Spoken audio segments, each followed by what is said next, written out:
Welcome to this live chat facility tutorial. We have had a lot of questions recently about the chat facility and how to use it, so let's get into the video. The chat facility is built with students in mind, with a tool that doesn't need to be parent or teacher led. Each of our pages are linked to the person behind the broadcast, even after it's finished, so you can always ask your questions and get a response about the broadcast. So let's have a look at how to use the chat facility. To use the chat facility, the first thing to do is to type your comment or question into the chat box.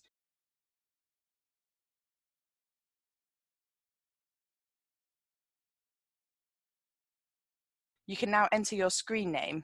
Your screen name will show when you type your question or comment. Now you will see the chat facility ask for your email address. As I mentioned before, each of our pages are linked to people from the organisation who can reply to your questions. You can enter your email address, which will not be shared with anyone, to get a direct response from the people behind the broadcast. If you do not want a direct response, then click the button at the bottom.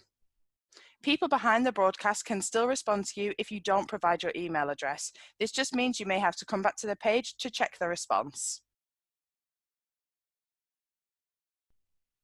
To type your question, simply click on the chat box. You will then see two symbols appear. The @ symbol will mean your comment or question will be posted publicly for others to see. The email symbol means your comment or question can be sent directly to the person of your choice from the list that will appear. You can now speak to the people behind the broadcast and ask any questions you may have, or check out our partner pages to see the companies we work with who you can speak to right now about their current vacancies. You can also check out our careers page, which connects you to employers. Our live chat service is linked 24/7 to employers from a wide range of sectors, all waiting to hear from you. You can leave a question about how to produce a professional CV or how to prepare for interviews, anything work related, and one of our businesses will respond to you directly. You can also access a wide variety of live interactive broadcasts and video on demand with the live chat support on all pages. Now this bit is for the parents, guardians and teachers. The best bit about the live chat facility is that it is completely moderated, so you don't need to worry if your young person leaves a silly comment, as it will only show on their screen and no one else's. Another great thing about the chat facility is that it is GDPR protected, so no information is shared with anyone else. We will protect all email addresses and will never share personal information of the young people. If you have any questions about the chat facility or the Learn Live channel, please use the email us icon at the top of the page. Thank you, stay safe and stay tuned.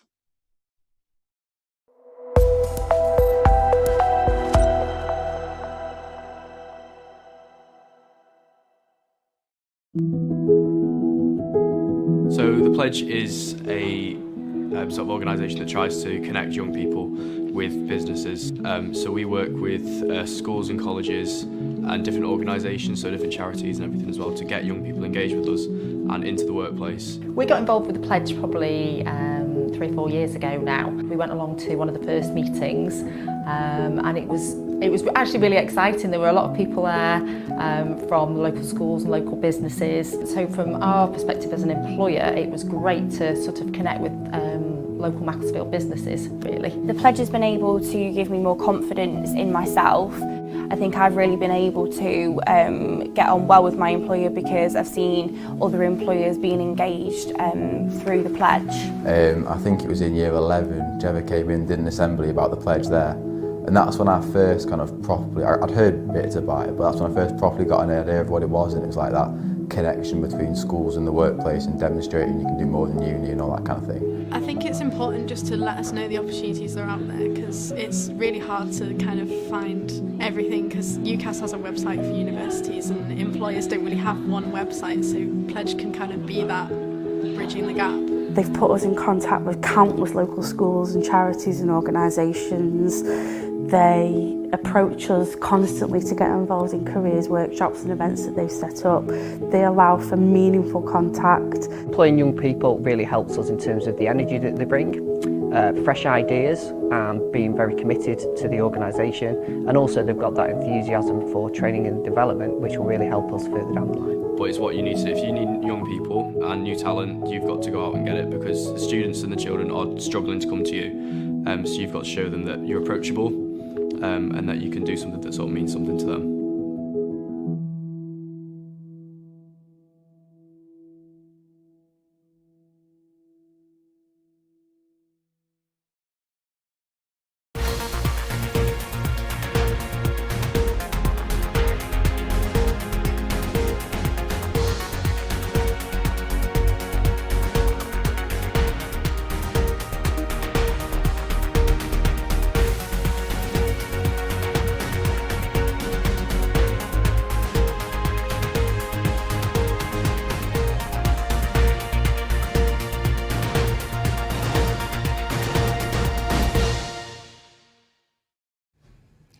Good morning and welcome to the Cheshire and Warrington Pledge Partnership on the Learn Live channel.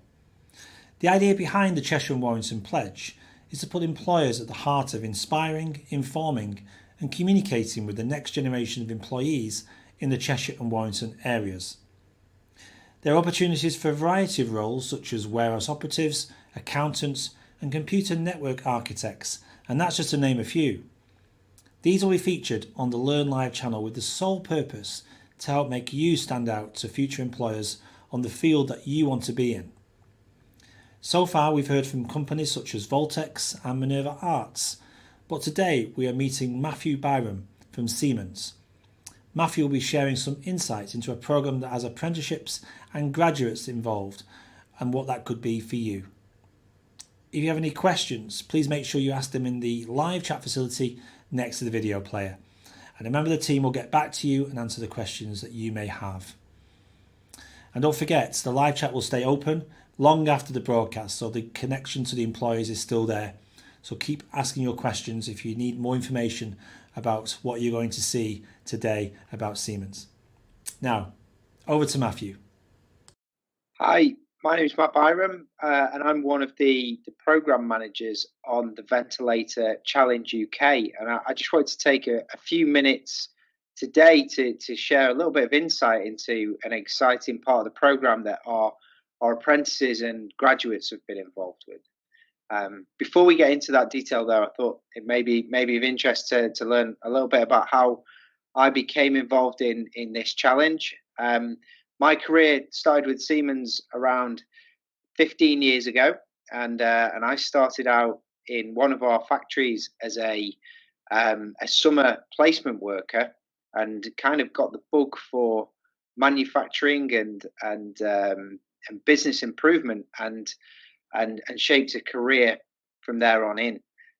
So my degree was in geography. And I chose geography because I was really interested in it at the time.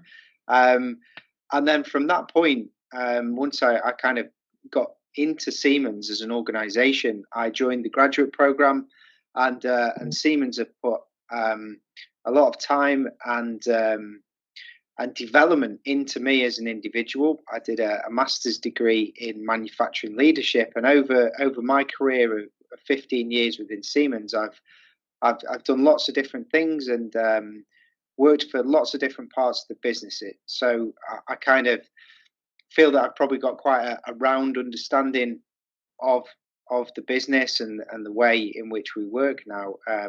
But my heart and my interest has always been in manufacturing. So more recently, I was asked to take part in the Ventilator Challenge UK and to really help to bring together the different parts of the consortium to help manufacture ventilators. So it was about 11 weeks ago now that we as Siemens answered a call from the government to help to pull together companies and join together to produce ventilators at scale.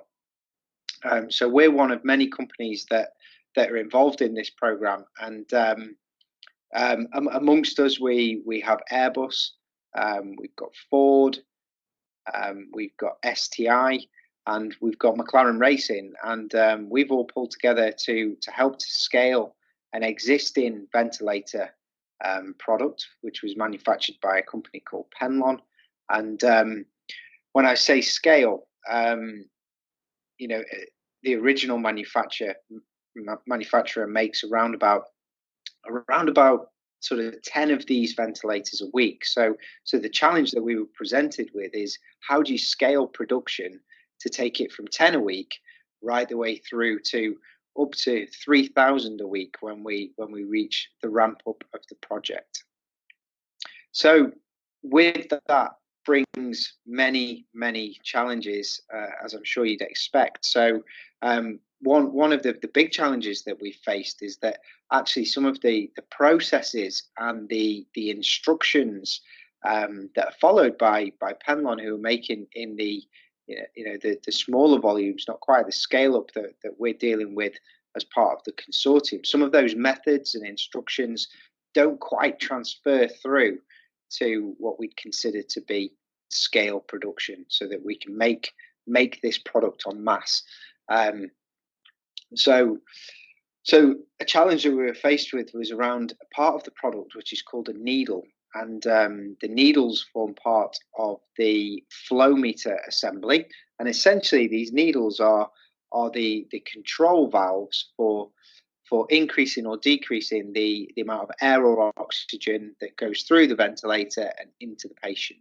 So these needles are quite intricate pieces of engineering, and actually to set a needle, it requires a lot of patience and a lot of trial and error to be able to do that. And when you're making 10 a week, that's absolutely, you can absorb that. But actually, if you want to make 3,000 of these a week, and there's 2 in every ventilator, so to make 30,000 over the life of this product, we needed to have a much more robust method, and to make sure that we could do it in the timescale that we'd got available. So we found after a few weeks of production that we were failing to hit the time that we needed, and actually it was taking us 3 times longer than it took the team down in Penlon. So this is where our apprentices and graduates really come into it, and I'm particularly proud of the way in which the team have approached this challenge, and you're even prouder of the solution that they've come up with. So we got together a group of apprentices at different stages of their apprenticeship, and same with the graduate community. We had some graduates in there that were looking at digital and automation. We had graduates who specialised in electrical and also mechanical as well.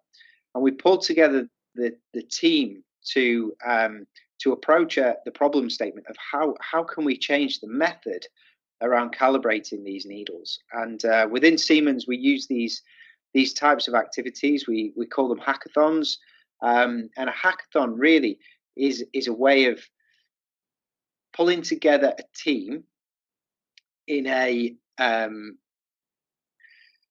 short period of time to sprint through to a solution. Now, to operate in that kind of environment, what we expect from the team is that they can form as a team very quickly. That's really important, that they can collaborate and identify each other's strengths very early on. But most importantly, that they can fail fast and learn and rapid prototype their way through to a solution. So we set the team the challenge of how do you improve the method around this needle calibration test. Within hours, the team had unified around a design.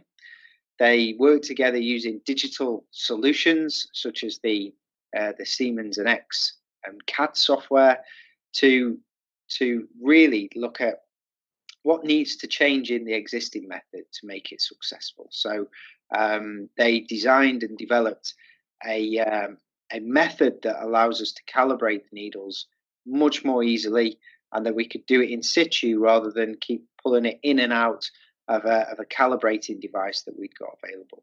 So the team designed the solution as a digital twin. They commissioned it virtually, which I was really impressed with. And what I mean by that is that they made sure that all the bits fit together and that it works in the digital world before we implement it in the physical, and we get these things machined and put into production.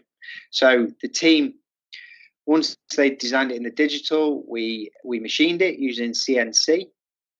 They made parts out of aluminium, out of steel. There was some 3D printed parts in there because they'd used those within the rapid prototyping.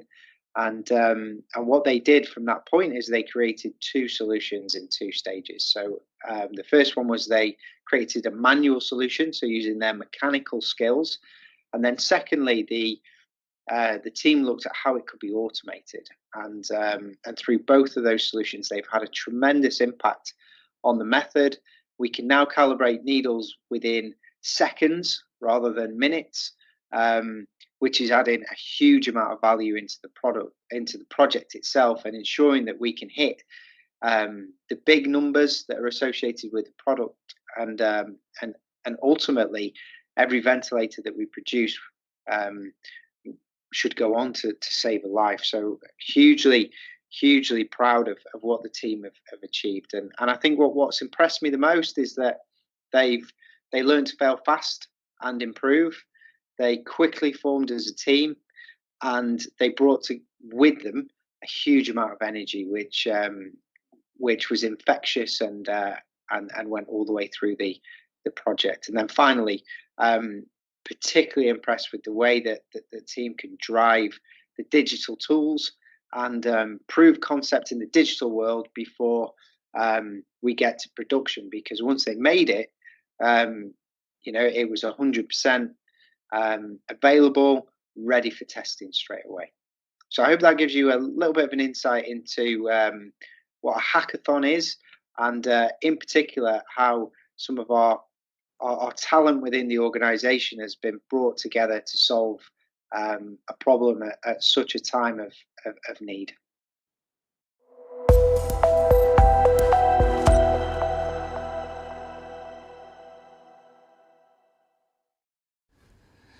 Thank you, Matthew, for joining us today on the Learn Live channel and for sharing your story while telling us about that incredible programme. Please remember, it's not too late to leave a question for Matthew on the live chat. In fact, you can continue to ask questions to Matthew long after this broadcast. And all the recordings are available on demand if you've missed any of these recordings with the Pledge Partnership. The chat is also a live and safe place to use, informative for everybody, and it's fully moderated at all times. So we'll see you again for another Pledge Partnership broadcast on the 23rd of June, where you'll hear from another company within the Cheshire and Warrington area. See you then, and stay safe.